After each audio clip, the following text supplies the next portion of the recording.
I woke up to knuckles on my front door at 6:02 a.m. Too firm for that hour. Too proud for any decent neighbor. And when I opened it, the Cedar Crest HOA president Cheryl Lang was on my step with a clipboard. Like it was a badge, telling me to remove the unapproved structure by Thursday, or the board would start lien proceedings.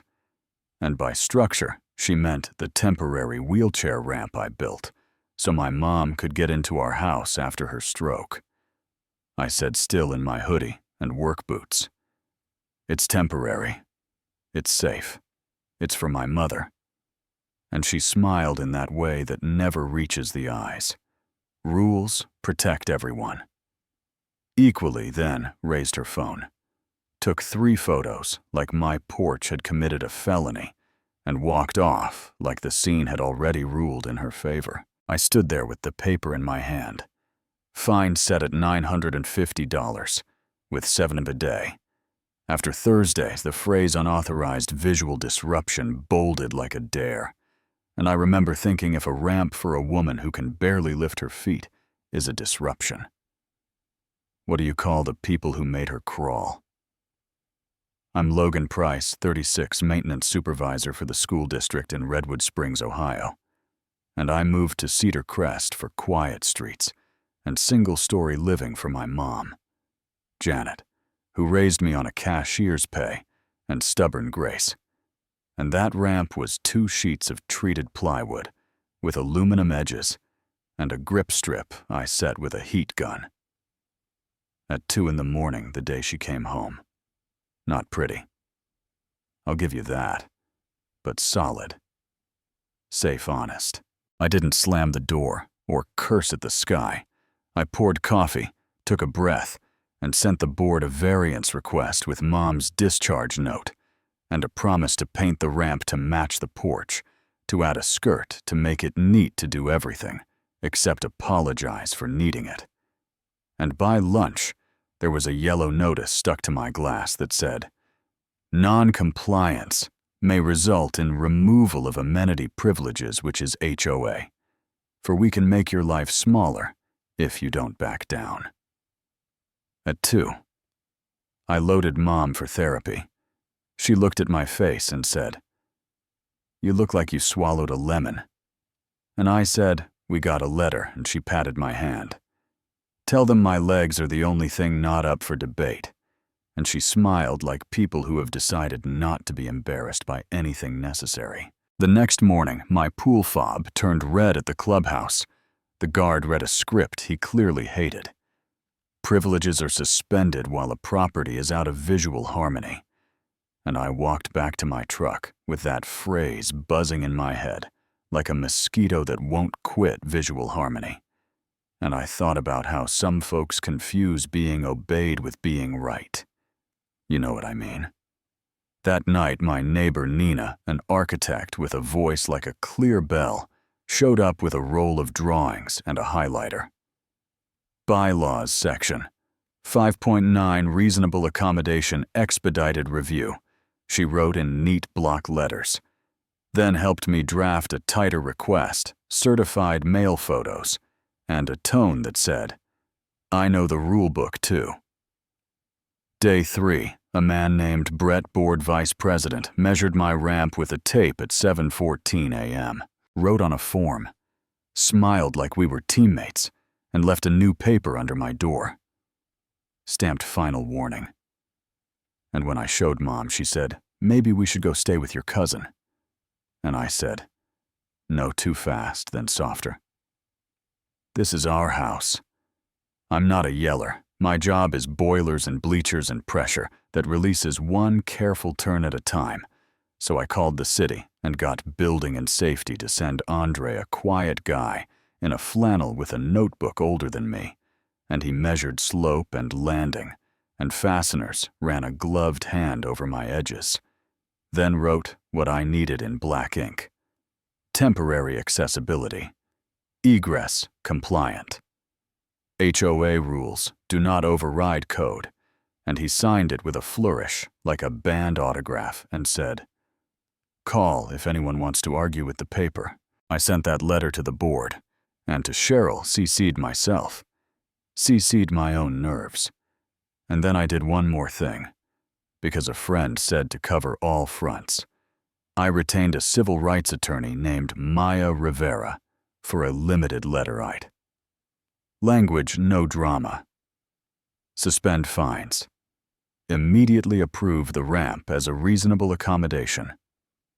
Denial or interference may constitute a Fair Housing Act violation, the kind of sentence that doesn't shout, but clears a room. The twist landed the next afternoon when my neighbor Caleb, a Marine vet, said, "You need to see this," and he pulled up his doorbell video. Crystal clear. Cheryl in a white windbreaker opening my mailbox, taking the manila envelope with my variance request, checking over her shoulder like a kid who knows better, sliding it into her tote timestamp. PM. And for a second I didn't speak, just felt heat behind my teeth, and Caleb said it out loud. "Yeah, that happened. That's a federal crime." I made backups. 3 of them emailed the clip to myself to Maya, to a folder titled, "In case anyone gaslights me." Then I rechecked every screw on the ramp like faith is an action word. The board posted an agenda for Thursday's open meeting. I got a 3-minute slot at the end, right before they talk about mulch, with a line in the email that said, "Unauthorized recording is prohibited," which might as well have had my name on it. And Brett caught me by the mailboxes to say if I removed the ramp and carried my mother for a few weeks, they could waive half the fines. And I asked him if he'd ever carried the person who used to carry him and called it temporary, so he didn't cry in his own hallway. And he didn't answer. He looked at the community map, like maybe the cul-de-sac could tell him what to say. The clubhouse smelled like lemon cleaner and faint dust that night. Folding chairs, a projector that hummed like a tired bee. The Cedar Crest banner, a little crooked. And when they called my name, I didn't clear my throat or rehearse the speech I practiced in the truck. I said, "I'm Logan Price, 122. Kendale. This ramp keeps my mother from falling," and I handed Andre's signed letter to the board and copy 2-3. Then I held up our bylaws with Nina's highlighter on Section 5. Reasonable accommodation, expedited review. And when Cheryl hit the timer and told me to limit remarks to architectural harmony, I said, "Harmony is when people aren't forced to crawl. Not loud. Just steady." Brett started into aesthetics. Neutral colors. Uniform. Sightlines. Fine. Let him talk, then I plugged in my HDMI and the projector threw that little square of truth on the wall. Cheryl at my mailbox, the hand.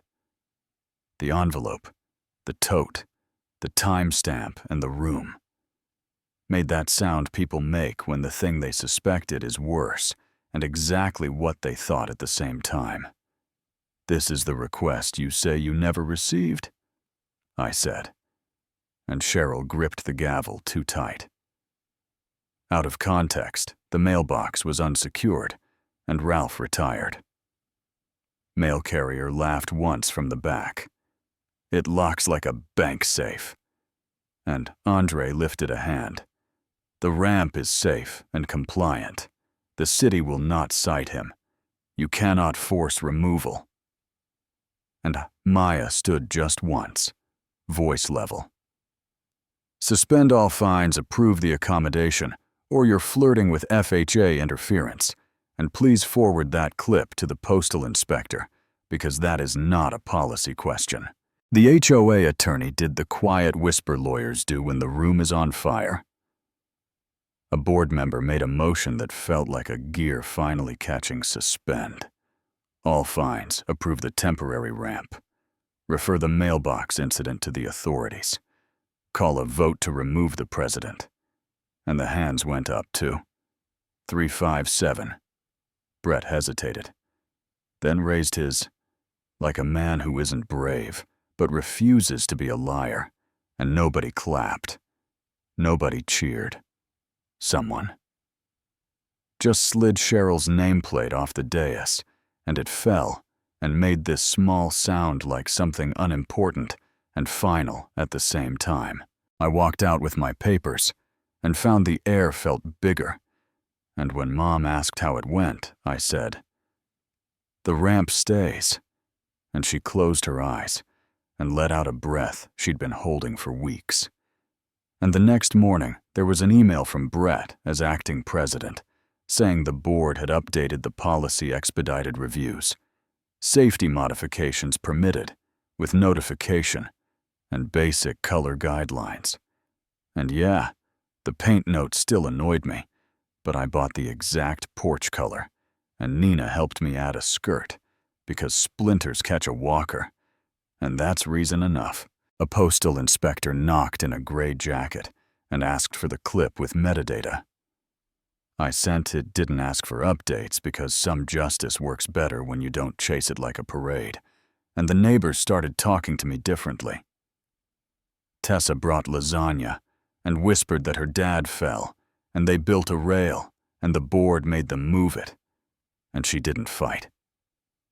Ralph told Mailbox war stories that smelled like asphalt and coffee, and even Brett asked if I'd help write clear accessibility guidelines, and I said sure, if we use human words. Not everyone forgave me for making a ripple. Someone posted on the forum that I brought big city attitudes to a delicate neighborhood culture. I typed 3 replies and deleted all 3. Because the high road isn't noble, it's time efficient, and that night on the porch, Mom said, "I feel taller," which is not how ramps work, but it is exactly how respect works. Do I think Cheryl is a cartoon villain? No. I think order made sense to her, and then turned into her whole personalities, and when harmony becomes something you try to force, you start confusing seeing obeyed with being right, and you forget the only purpose of a rule is to protect a person, not a paint swatch.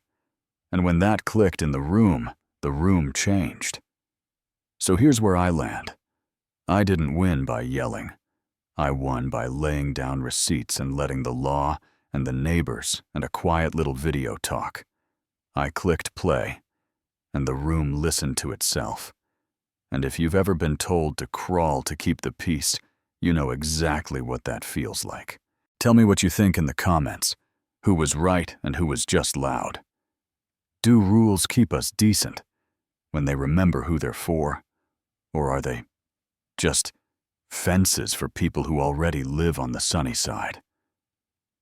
Drop your own HOA stories, or work stories, or family stories.